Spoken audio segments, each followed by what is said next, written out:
ஹரே கிருஷ்ணா. எல்லோருக்கும் எனது பணிவான நமஸ்காரங்கள். ஓம் நமோ பகவதே வாசுதேவாயாம். ஓம் நமோ பகவதே வாசுதேவாயாம். ஓம் நமோ பகவதே வாசுதேவாயாம். ஜெய ஸ்ரீ கிருஷ்ணா சைத்தன்யா பிரபு நித்யானந்தா ஸ்ரீ அத்வைதா கதாதாரா சிவாஷாடி கௌர பக்தவனந்தா. ஹரே கிருஷ்ணா கிருஷ்ணா கிருஷ்ணா ஹரே ஹரே, ஹரே ராம ராம ராம ஹரே ஹரே. பகவத்கீதை உண்மை உருவில் அத்தியாயம் 16.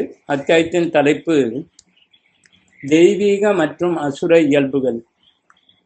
பதம் 9. மொழிபெயர்ப்பும் பொருளுரையும் வழங்கியவர் ஏசி பக்தி வேதாந்த சுவாமி ஸ்ரீல பிரபுபாதா, அகில உலக கிருஷ்ணா பக்தி கழக ஸ்தாபக ஆச்சாரியார். மொழிபெயர்ப்பு: இத்தகைய முடிவுகளை பின்பற்றி அறிவில்லாதவர்களும் தம்மை இழந்தவர்களுமான அசுரர்கள் உலகத்தை அழிப்பதற்கான பலனற்ற கொடூரமான செயல்களில் ஈடுபடுகின்றனர். பொருளுரை: உலகத்தை அழிவுக்கு கொண்டு செல்லும் செயல்களில் அசுரர்கள் ஈடுபட்டுள்ளனர். அவர்கள் அற்ப புத்தியுடையவர்கள் என்று இறைவன் இங்கே கூறுகின்றார். கடவுளை பற்றிய அறிவற்ற ஜடவாதிகள் தாங்கள் முன்னேறுவதாக எண்ணிக்கொண்டுள்ளனர். ஆனால் பகவத்கீதையின்படி அவர்கள் புத்தி இல்லாதவர்கள், துளியும் அறிவற்றவர்கள்.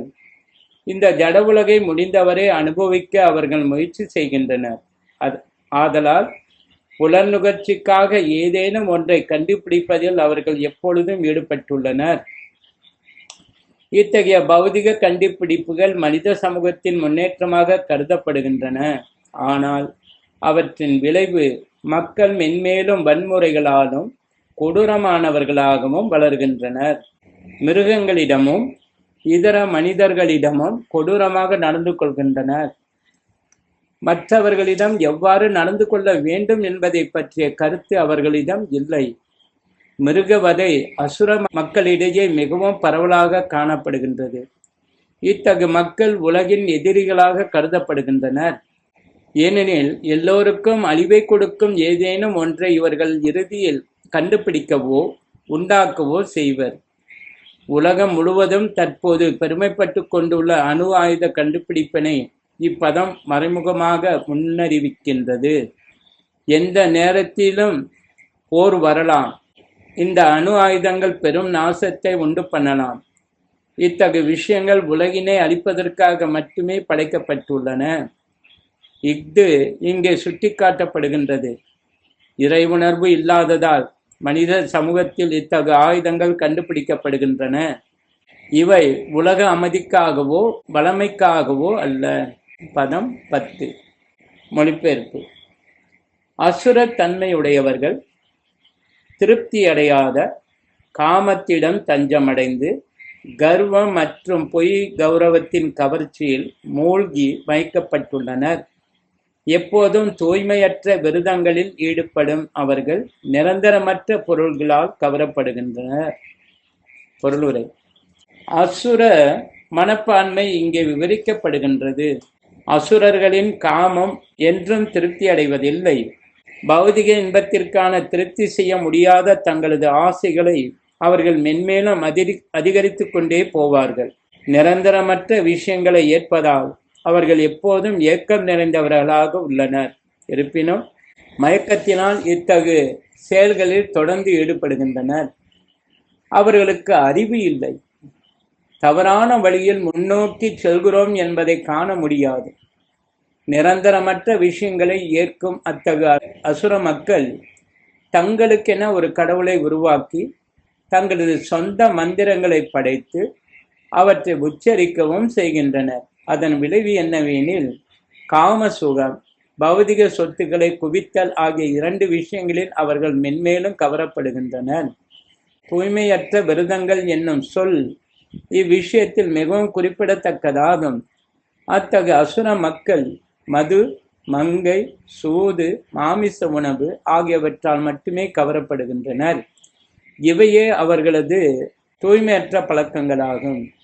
கர்வத்தாலும் பொய் கௌரவத்தாலும் தூண்டப்பட்டு அவர்கள் வேத நெறிகளால் அங்கீகரிக்கப்படாத சில மத கொள்கைகளை உருவாக்குகின்றனர்.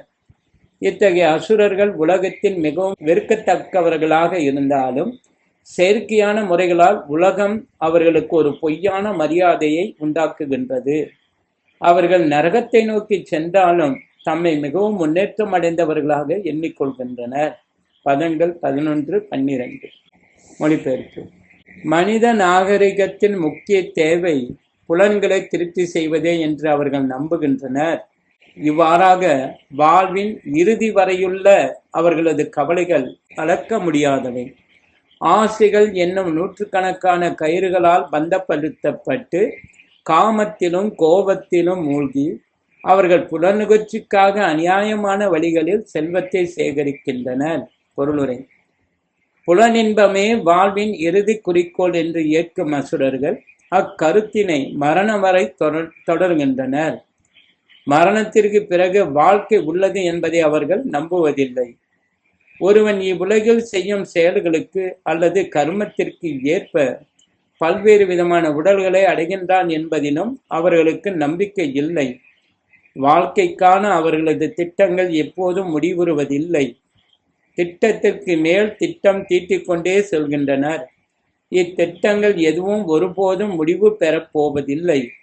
அத்தகைய அசுரத்தன்மையுடைய ஒருவரை பற்றிய சுய அனுபவம் எமக்கு உள்ளது.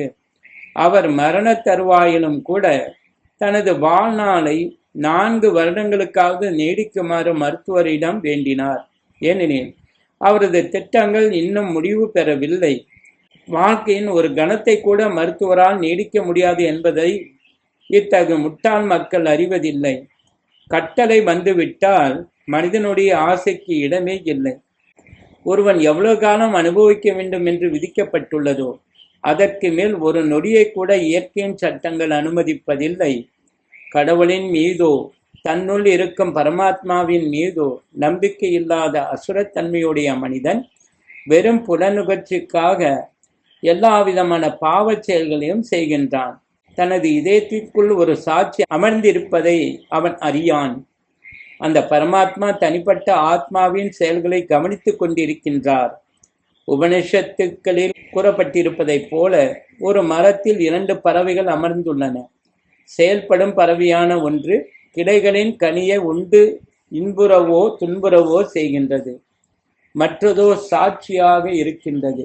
ஆனால் அசுரத்தன்மையுடையவனுக்கு வேத இலக்கியங்களை பற்றிய அறிவு இல்லை, எந்த நம்பிக்கையும் இல்லை.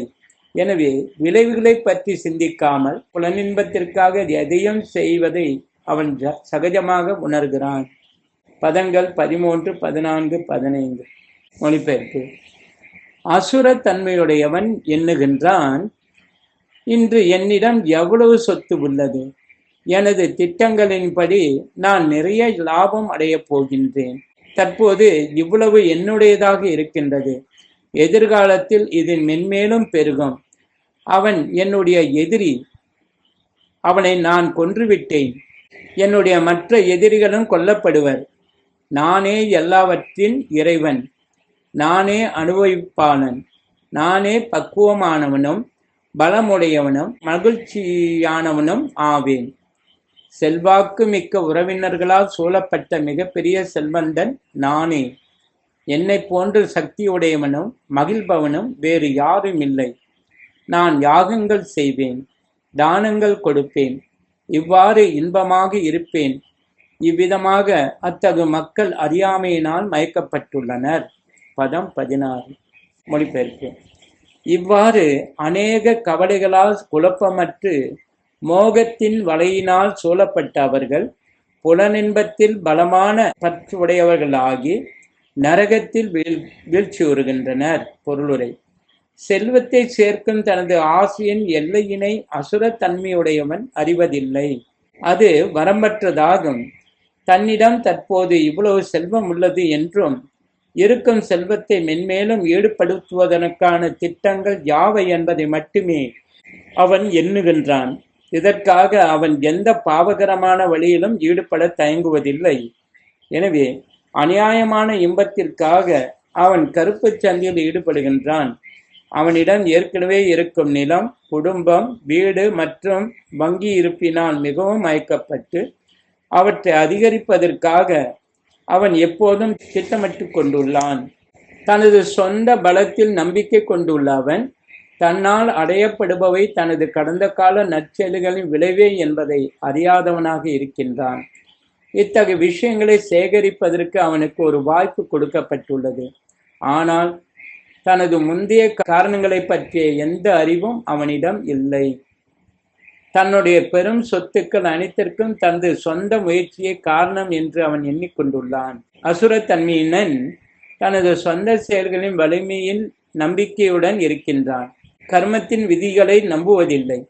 கர்ம விதிகளின்படி ஒரு மனிதன் உயர் குடும்பத்தில் பிறக்கிறான், அல்லது செல்வந்தனாக ஆகிறான், அல்லது மிகுந்த கல்வி அறிவை பெறுகிறான், அல்லது மிகவும் அழகானவனாக இருக்கிறான்.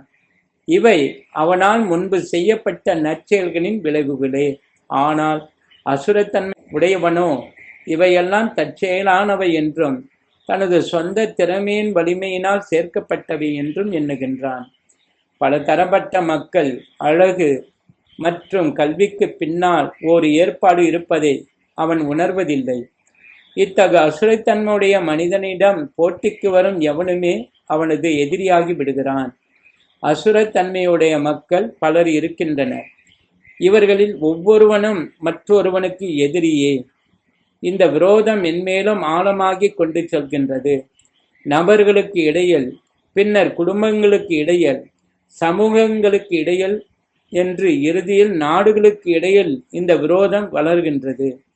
இவ்வாறு சச்சரவு, போர் மற்றும் விரோதங்கள் உலகெங்கும் தொடர்கின்றன. மற்ற எல்லோருடைய தியாகத்தின் மூலம் தான் வாழலாம் என்று ஒவ்வொரு அசுரத்தன்மையினனும் நினைக்கின்றான். பொதுவாக அசுரத்தன்மையுடையவன் தன்னையே பரமபுருஷ பகவானாக எண்ணுகின்றான். மேலும் அத்தகைய சுபாவம் உடையவன் தன்னை பின்பற்றுபவர்களிடம் பிரச்சாரம் செய்கிறான். கடவுளை நீங்கள் ஏன் எல்லா இடங்களிலும் தேடிக்கொண்டுள்ளீர்? நீங்களே கடவுள். நீங்கள் எதை விரும்பினாலும் அதை செய்யலாம். கடவுளை நம்பாதீர். கடவுளை தூக்கி எறியுங்கள். கடவுள் இறந்து விட்டான். இவையே அசுரர்களின் பிரச்சாரங்கள். தனக்கு சமமான அல்லது தன்னை விட அதிகமான செல்வமும் செல்வாக்கும் உடைய நபர்களை அசுரத்தன்மையினன் கண்டாலும் கூட தன்னை விட செல்வாக்கு உடையவர் யாரும் அல்லர் என்றும் நினைக்கின்றான். உயர் கிரகங்களுக்கு ஏற்றம் பெறுவதை பொறுத்தவரை யாகங்கள் செய்வதில் அவனுக்கு நம்பிக்கை இல்லை. தமது சுயமான முறையில் யாகங்களை உருவாக்கலாம் என்றும் ஏதேனும் இயந்திரங்களை தயார் செய்து எந்த உயர் கிரகங்களையும் சென்றடைய முடியும் என்றும் அசுரர்கள் எண்ணுகின்றனர். இத்தகைய அசுரத்தன்மையுடைய மனிதனுக்கு சிறந்த உதாரணம் ராவணன். வேதங்களில் விதிக்கப்பட்டிருக்கும் யாகங்களை செய்யாமல் யார் வேண்டுமானால் சொர்க்கலோகங்களை அடைவதற்கு மாடிப்படியை ஏற்பாடு செய்து கொடுப்பதற்கான திட்டத்தை அவன் மக்களிடம் முன்வைத்தான். அதுபோல தற்போதைய யுகத்திலும் இத்தகைய அசுர மனிதர்கள் இயந்திர அமைப்புகளின் மூலம் உயர் கிரகங்களுக்கு சென்றடைய கடுமையாக முயற்சி செய்து வருகின்றனர். இவையெல்லாம் மயக்கத்தின் உதாரணங்கள். விளைவு என்னவெனில், தங்களை அறியாமலேயே இவர்கள் நரகத்தை நோக்கி நழுவி கொண்டுள்ளனர். வலையில் சிக்கிய மீன்களைப் போன்று வெளியேறுவதற்கான வழியேதும் இவர்களுக்கு இல்லை. ஸ்ரீமத் பகவத்கீதா கி ஜெய். ஸ்ரீல பிரபுபாத் கி ஜெய். கௌர பிரமனந்தே ஹரே போல்.